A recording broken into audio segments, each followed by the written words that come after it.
Ora, boa tarde a todos os que estão a assistir. Vamos então dar início ao primeiro Political Talk deste ano letivo. Contamos aqui com dois convidados de peso, Rui Luís Aguiar e Germano Almeida. Vamos falar um bocadinho sobre 5G, tentar descomplicar este tema, procurando perceber algumas questões políticas e também tecnológicas relacionadas com o mesmo e tentar também perceber aqui quais as ligações entre ambos os temas. De um lado temos Rui Luís Aguiar, investigador e coordenador no Instituto de Telecomunicações, na Universidade de Aveiro, onde é também professor, com diversos artigos científicos, sendo que o 5G é uma das suas áreas de especialidade. Foi também ex-conselheiro de Estado, ex-conselheiro do Secretário de Estado para as Comunicações. E do outro lado, Germano Almeida, que tem sido recorrente presença nos comentários da SIC Notícias referentes às eleições dos Estados Unidos da América. É especialista na política norte-americana, também em geopolítica, e tem vários livros sobre a temática. Para além disso, é analista de dados da Federação Portuguesa de Futebol e quando esta sessão terminar, manter-se-á em frente ao computador para mais um jogo da nossa seleção portuguesa de futebol. Para dar início, também porque não queremos alongar-nos muito, eu ia começar pelo Rui. Rui, ia-lhe perguntar, afinal, o que é isto do 5G? Quais são os principais ganhos e oportunidades face a outras tecnologias mais convencionais? E também quais as diferenças entre a tecnologia americana e a asiática? Eu diria que a única resposta fácil é a última, porque não há tecnologia americana de 5G. Portanto, essa é muito fácil. Ok, vamos tentar explicar tudo, então de uma forma que se perceba. Primeiro, o que vocês ouvem falar de 5G não é o que será o 5G. A discussão que hoje em dia vocês estão a ouvir de 5G é uma internet mais rápida. Se quiserem, é um 4G em esteroides. Aquilo é para bombar banda larga. O 5G, a esse respeito, é melhor que o 4G. Eu posso dizer-vos que eu já estive em sítios onde vi 5G a fazer 1 gigabit, 1.7 gigabits. Ou seja, muito mais do que vocês têm em casa e a fazer isso para um telemóvel. Portanto, isto corre impecável desse ponto de vista, mas não é essa a vantagem do 5G. O que o 5G tem é, além da banda larga, tem duas componentes. Uma componente que é a capacidade de monitorar milhões e milhões de pontos ao mesmo tempo, e outra capacidade que é de ter serviços de tempo real de uma forma muito precisa, muito curta. Literalmente, conduzir um automóvel remotamente. Bom, estas duas componentes de 5G não existem neste momento. Não vão existir nos próximos 3 anos. Estão neste momento a terminar a sua normalização. Portanto, muita discussão que vocês vão ouvir de 5G e do que vos dizem que o 5G pode fazer não é o que vocês vão ter agora. Isso é muito claro para toda a gente na tecnologia. O 5G que dizemos que é as mudanças fantásticas do 5G, as mudanças que o 5G vai trazer, são a maior parte delas apenas possíveis daqui a 2, 3 anos.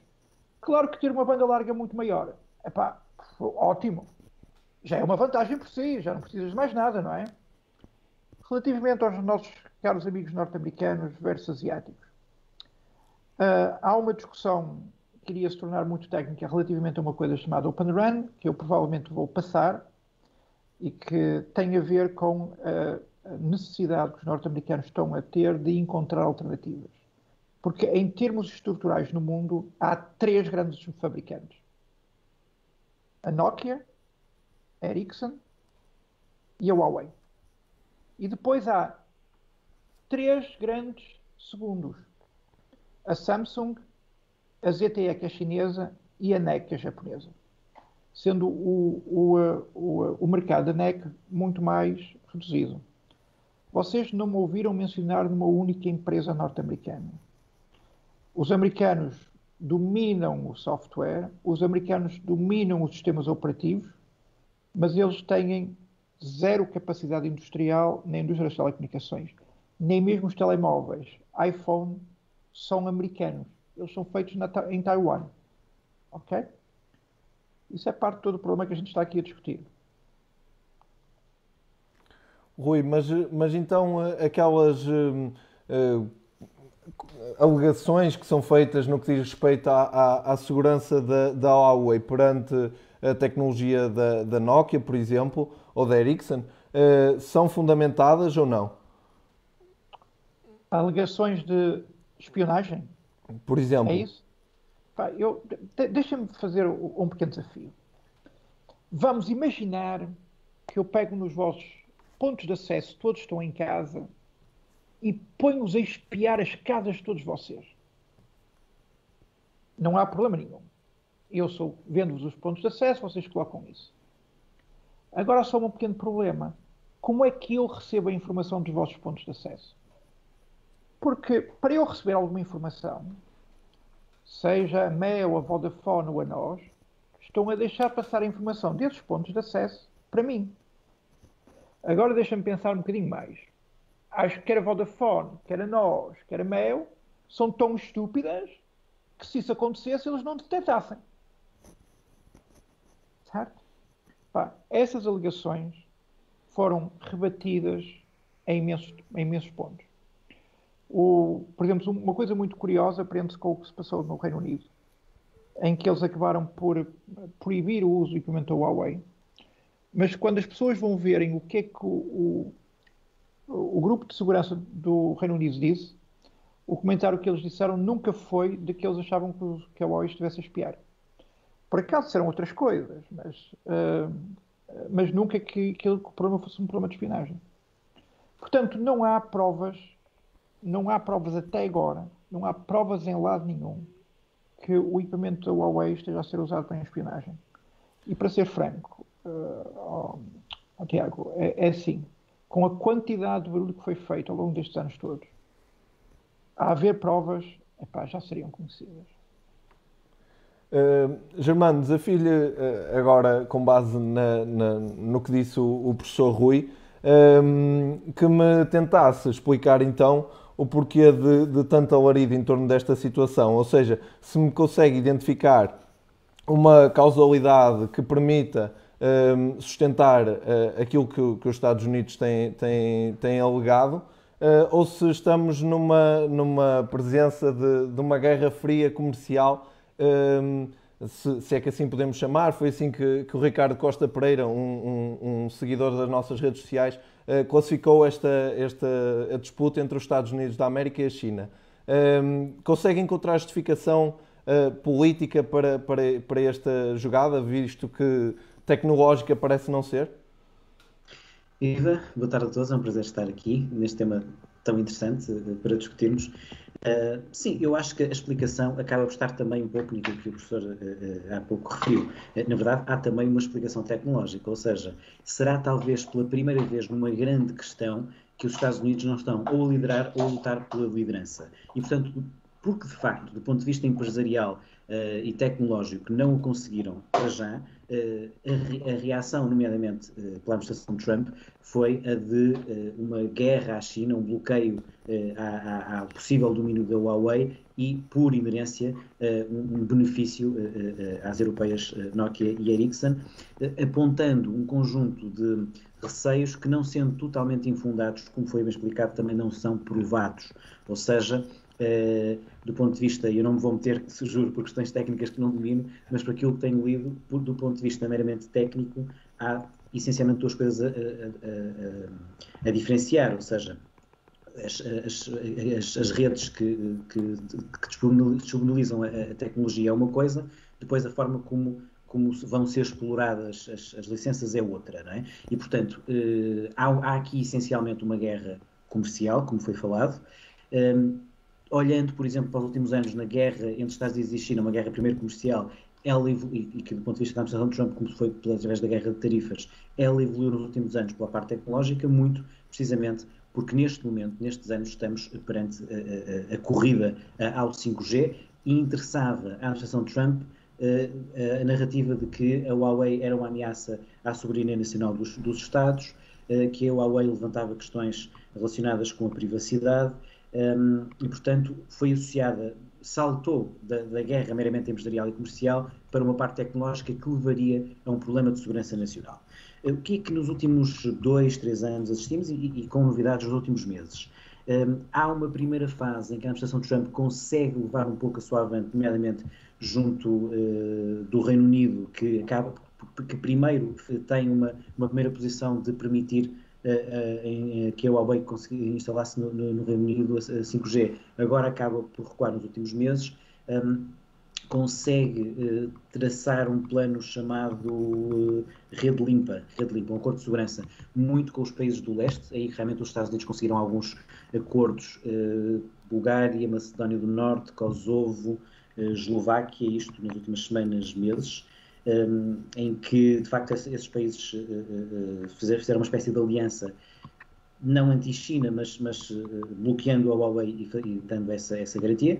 Depois, naturalmente, houve aquele episódio há um mês e tal, 2 meses, da entrevista do embaixador dos Estados Unidos em Portugal ao Expresso, Jorge Glass, uma entrevista muito pouco diplomática para o embaixador e cheia de recados vindas da administração de Trump, dizendo ao governo português aquilo que a administração de Trump já estava a dizer a outros governos, que é tratem de escolher os Estados Unidos, e há uma escolha aqui a fazer, não há aqui naturalidades entre os Estados Unidos e China. Isto naturalmente levanta uma questão aos países, ou seja, não é do interesse dos países europeus e de outros países ter esse tipo de decisão. A decisão é soberana a nível nacional. Quem quiser ter uma parceria estratégica com os Estados Unidos e não com a China é com eles, mas olhando, por exemplo, para o que é Portugal, não faz sentido, não há interesse para Portugal de fazer essa opção clara, que não temos que fazer. Curiosamente, Estados Unidos e China são, por razões diferentes, 2 países com quem temos profundas ligações históricas. A China há muito mais tempo e os Estados Unidos, como o nosso principal aliado no âmbito da NATO, da Aliança Atlântica, da Base das Lajes, disso tudo que sabemos, não é? E, portanto, dentro disso,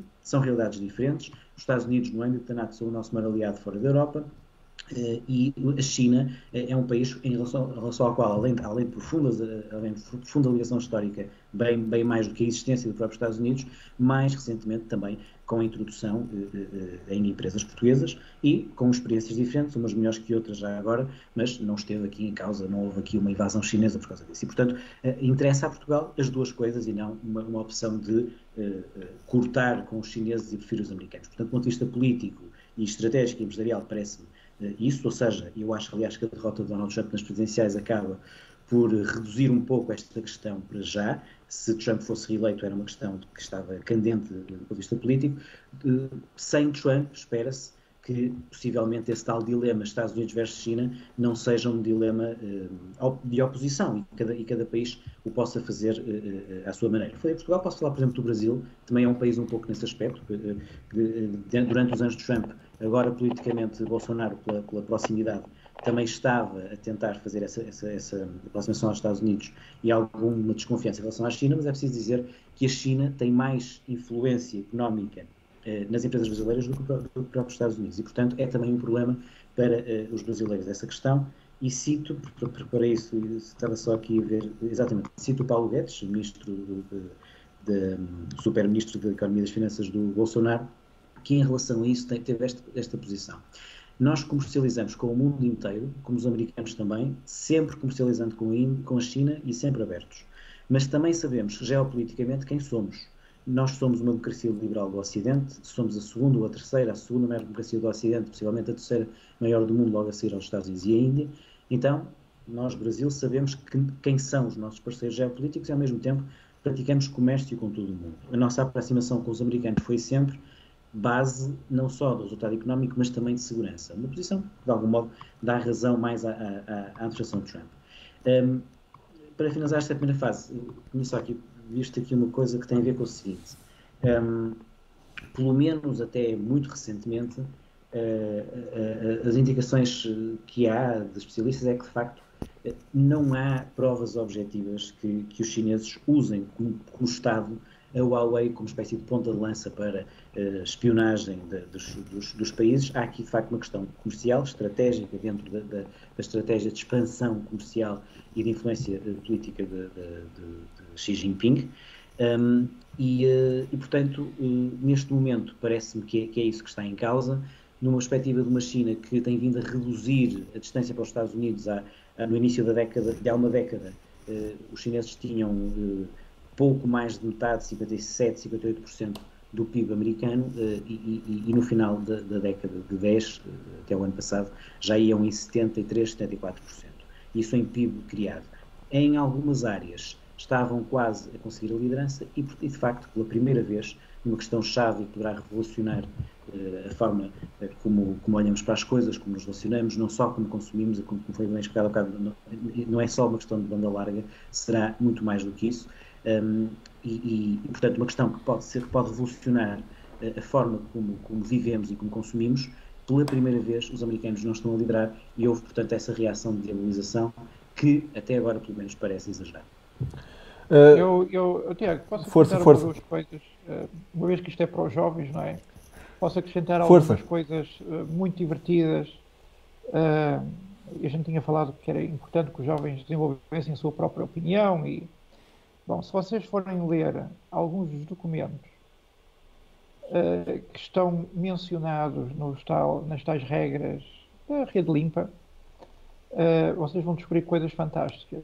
Um documento assinado por um dos países, não sei se foi a Látvia, se foi a Eslovénia, um deles, um documento relativamente quanto a essa questão do posicionamento deles, no qual eles diziam que não aceitariam, e agora reparem bem a precisão da frase, ser espiados por potências que não estivessem enquadradas no ambiente cultural ocidental. Ok? Isto é, o documento não era a dizer que eles nem pensem que nos espiam, eram, parei, os nossos podem espiar-nos, estão a ver quem são os nossos, não estão? Agora os outros, nem pensar. E isto estava, o que eu achei mais inacreditável é que isto estava escrito nestes termos, bom, talvez não exatamente nestes termos, mas leiam o texto, num tratado oficial entre dois governos, em que um governo assumia implicitamente que sabia que o outro ia espiar e que estava tranquilo com isso. Já agora, a questão dos Estados Bálticos é muito simples, porque os Estados Bálticos têm, não só os Bálticos, mas a questão da Europa de Leste, é um problema pura e simplesmente militar. Os Estados Unidos condicionaram a manutenção da ajuda militar à exclusão de produtos chineses. Ora, esses Estados têm uma relação, digamos, de algum receio do urso russo que está ao lado, não é? Da possibilidade da Rússia poder mudar a sua forma de agir. E, portanto, querem estar debaixo do abrigo militar norte-americano. E isto é uma das razões. Um outro ponto que eu aconselhava aos jovens para pensar é para olharem quais são as maiores empresas do mundo na área tecnológica. E hoje em dia já é quase a mesma coisa.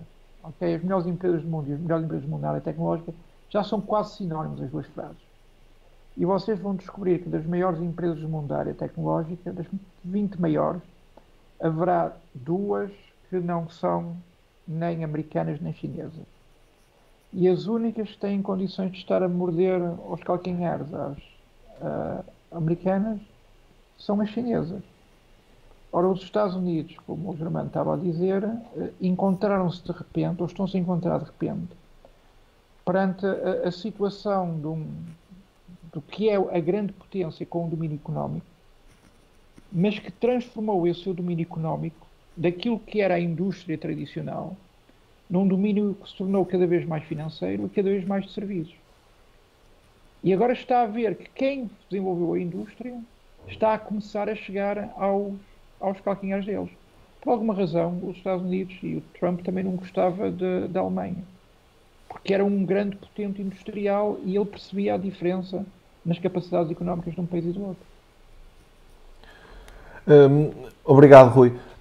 Eu queria pegar um bocadinho nisto. Falamos aqui várias vezes, quer de um lado, quer do outro, na administração de Trump. E aqui acho que o Germano poderia nos ajudar a perceber se, no caso do presidente eleito Joe Biden, a sua opinião pode ser ligeiramente diferente e amenizar aqui de alguma forma esta situação, ou se neste tópico lhe parece que será uma opinião muito semelhante ao presidente Donald Trump.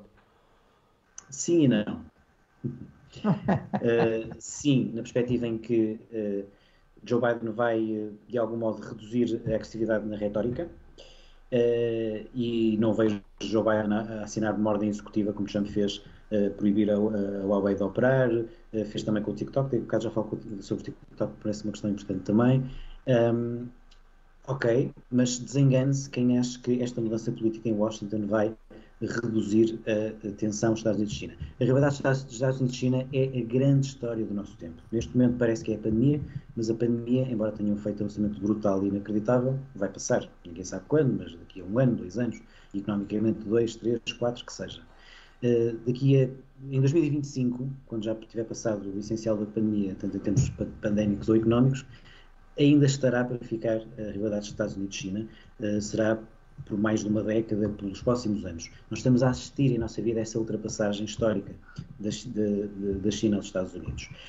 E, portanto, o Presidente Biden vai, e já o fez, vai assumir a China como principal ameaça à segurança nacional americana, vai mudar o tom da retórica, é verdade, mas não vai, certamente, deixar de ter esta questão como uma questão importante, a forma como a China poderá ter um domínio que, para a visão americana, seria inaceitável sobre a questão do 5G. Portanto, sim, temos que ver como é que, do ponto de vista retórico, a nova administração vai enquadrar isso. Temos que ver como é que vai, do ponto de vista diplomático, retirar esse bullying que a administração Trump fazia aos países sobre não escolham a Huawei e escolham a via ocidental, mas a rivalidade está lá e está para ficar.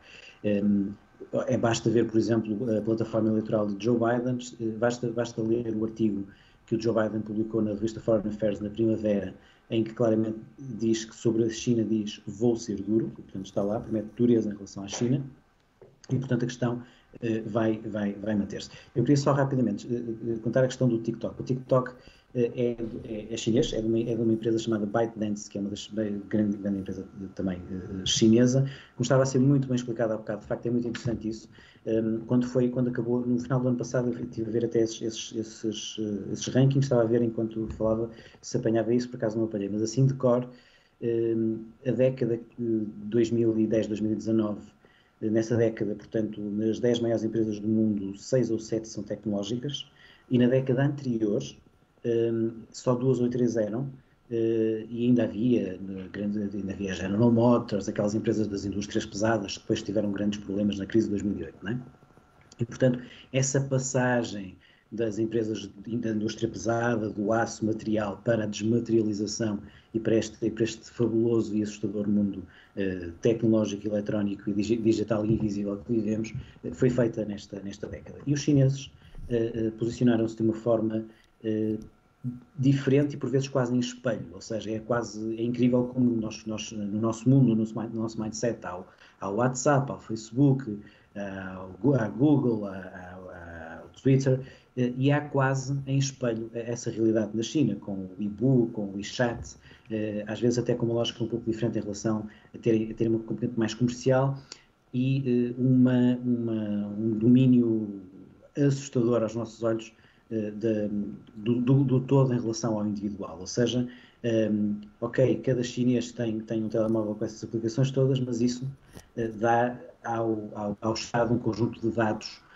muito grande em relação ao comportamento do cidadão. Isso vê-se, por exemplo, na questão da pandemia. É verdade que isso, numa situação como esta pandémica, pode ter um efeito mais eficaz, mas é verdade também que aos nossos olhos isso não é aceitável porque retira liberdades individuais e direitos de segurança e de privacidade, etc. Dentro desse contexto, é verdade também que parecia e que parece fazer algum sentido os americanos e ainda a administração de Trump levantar essa questão da privacidade. A questão aqui e nesse sentido eu estou mais à vontade para falar do exemplo do TikTok até do que propriamente a questão do Huawei, que é mais complicada.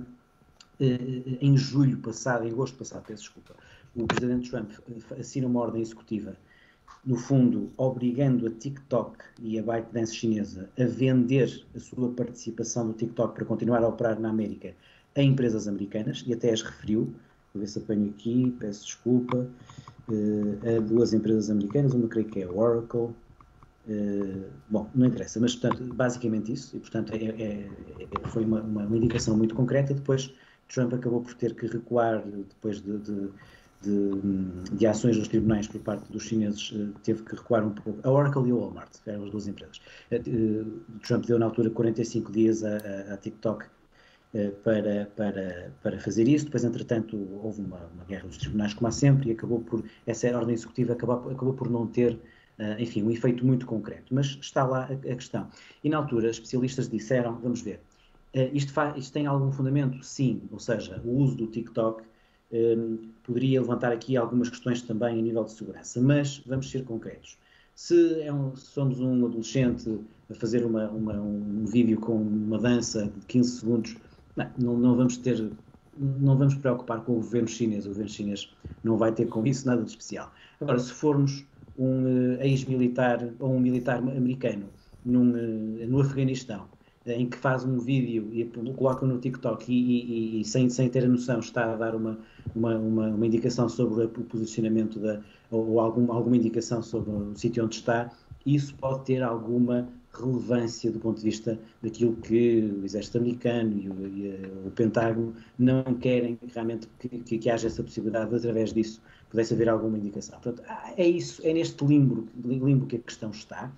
E, portanto, parece-me que o exemplo do TikTok, que é um pouco a rede do momento neste momento para as pessoas mais jovens, me parece feliz nesse aspecto, ou seja, de tal modo o alcance leva a se poder achar que pode haver aqui uma questão de informações que possam ser relevantes, mas não tanto ao nível do vulgar utilizador, mas através da forma como, pelo menos por uma potência como os Estados Unidos, ficam desconfortáveis quando há um tão grande predomínio chinês numa área que claramente tem um alcance tão grande, não é? E, portanto, no fundo, é um pouco isso.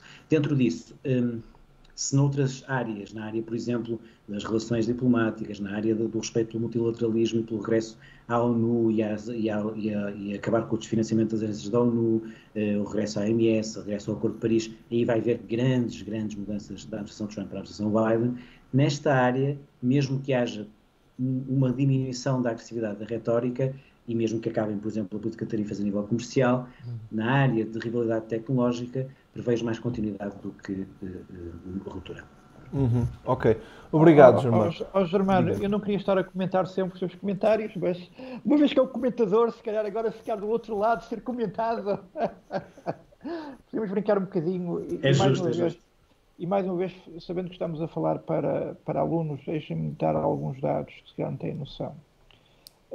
Primeiro, eu disse há pouco, eu não tenho Facebook, ok?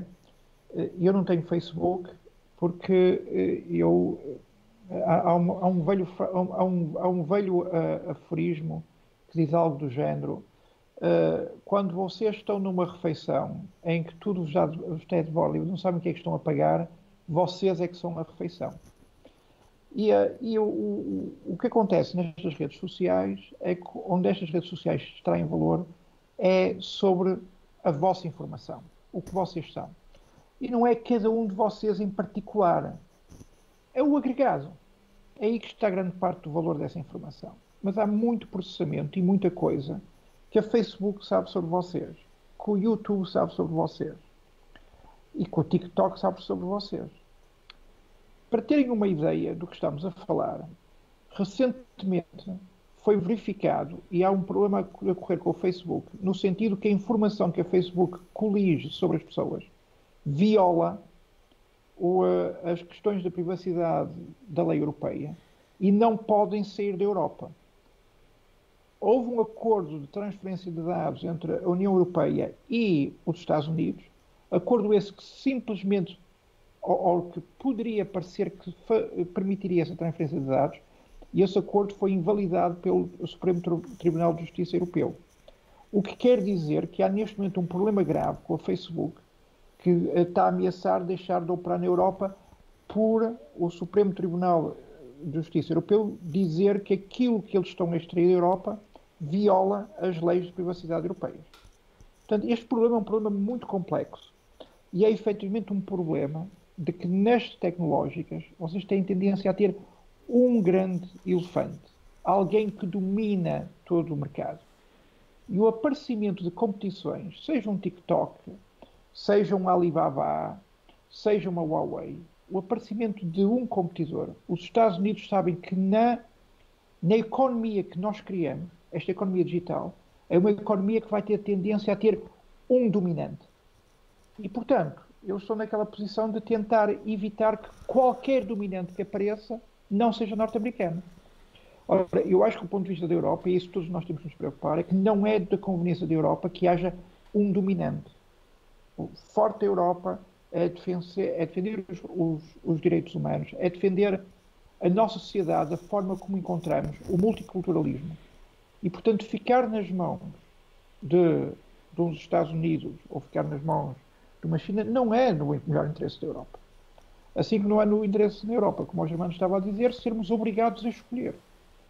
O nosso interesse é continuarmos a negociar com todos e obter os melhores resultados de cada um deles. Pegando então nessa ideia da Europa, eu queria perceber, portanto, a Comissão Europeia disse que havia a intenção de pelo menos uma cidade por país até 2020 ter serviços comerciais de 5G. Em Portugal isso não foi garantido. E eu queria juntar aqui duas questões, que a primeira é se acha que os organismos existentes garantem as salvaguardas regulatórias necessárias para comatar as vulnerabilidades desta tecnologia e, por outro lado, se Portugal já está atrasado quando se fala que esta tecnologia é essencial para a manutenção da competitividade do nosso país. Isso é uma pergunta para mim, não é? Exatamente. Bom, o meu primeiro ponto era, uma vez que eu comecei por dizer que o 5G era 4G com esteroides, quando alguém me diz a vulnerabilidade desta tecnologia, eu pergunto, mas que tecnologia? O 4G já tem as mesmas vulnerabilidades. Eu não vejo ninguém a ameaçar suicidar-se por causa disso. Portanto, nós temos que ser ter os pés bem assentos na terra, a perceber que nós temos redes que são seguras. Que é preocupante o desenvolvimento dos ataques em cibersegurança, é preocupante. Que temos de ter medidas a defender desses ataques, com certeza. Mas isso é uma realidade do nosso tempo, não é uma realidade do 5G. E nós temos em Portugal entidades como o Centro Nacional de Cibersegurança que está a olhar para essas coisas. E nós temos legislação que inclusive as redes têm que cumprir, que já prestem atenção aos problemas de cibersegurança. Portanto, acho muito bem que a gente se preocupe com a cibersegurança. Nós temos condições em Portugal e já temos organismos, regulamentos e enquadramentos para ter políticas de cibersegurança que estão em vigor, que podem sempre ser melhoradas, mas não é um problema de 5G. É um problema da sociedade digital. Primeiro ponto. Segundo ponto. Bem, eu estava a ouvir o Germano a falar e eu estava a pensar o seguinte. Eu estava a pensar se vos contava... eu tive um filho meu que esteve 8 semanas na China. Eu fui lá visitá-lo a Xangai. E eu não sei o que é que, dos jovens que nos estão a ouvir, o que é que eles pensam de Xangai.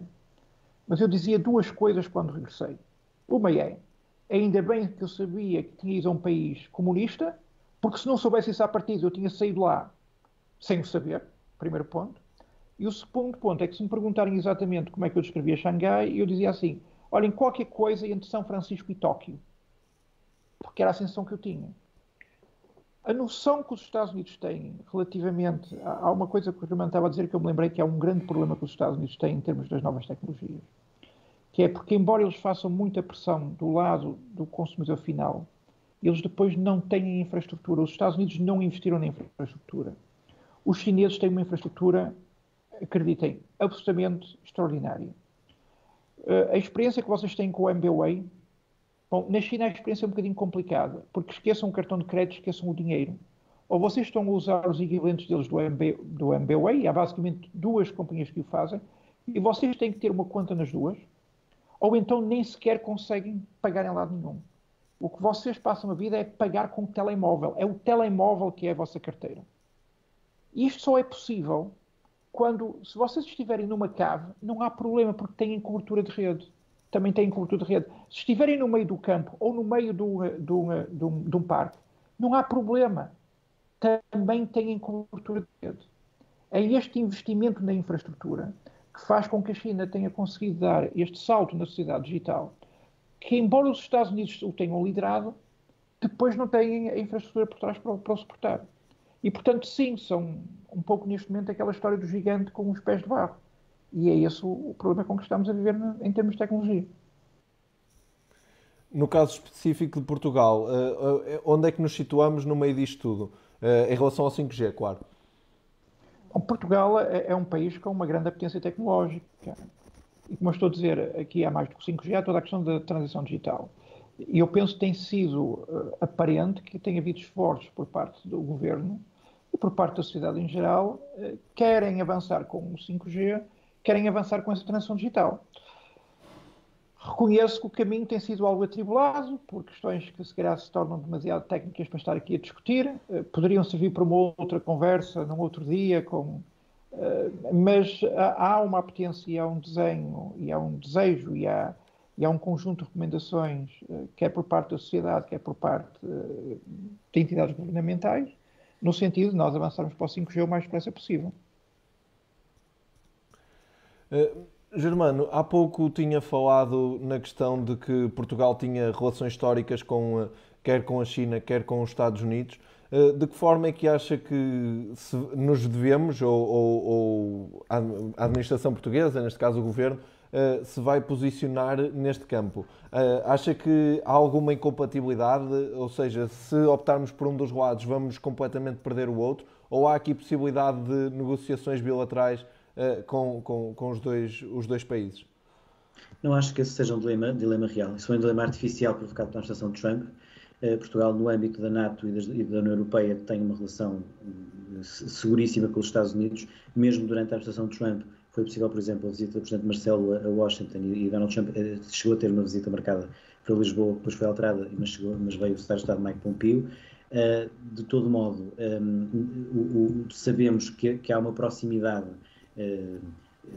do ponto de vista do posicionamento no mundo, no âmbito da União Europeia e da NATO, com os Estados Unidos maior do que com a China, mas com a China houve nos últimos anos possibilidade de haver um conjunto de negócios, tanto de empresas chinesas muito ligadas ao Estado, com a participação em empresas portuguesas, como, por exemplo, a visita do Presidente Xi Jinping em dezembro de 2018, com uma lista de 17 ou 18 pontos, e que passava por questões de posicionamento de empresas. Há a questão também do novo terminal do Porto de Sines, em que há também uma competição Estados Unidos-China, e em que aí eu acho que a escolha não deve ser, como criar a administração Trump, ideológica ou nacionalista, mas sim do que será o maior interesse. E, portanto, mais uma vez, eu acho que a resposta é nunca teremos que ter essa resposta. A resposta é caso a caso, o que interessa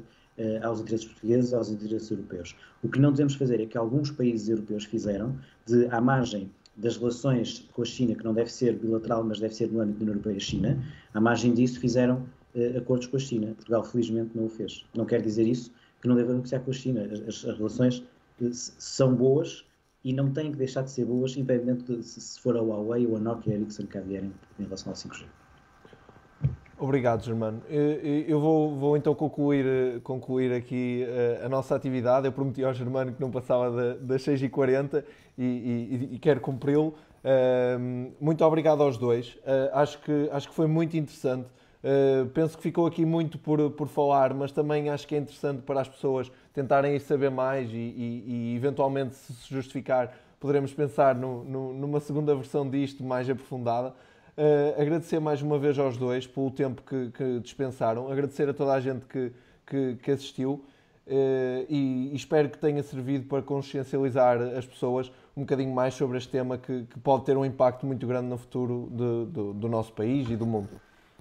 Obrigado, muito prazer. Muito obrigado e parabéns pela iniciativa. Obrigado. Até à próxima. Obrigado.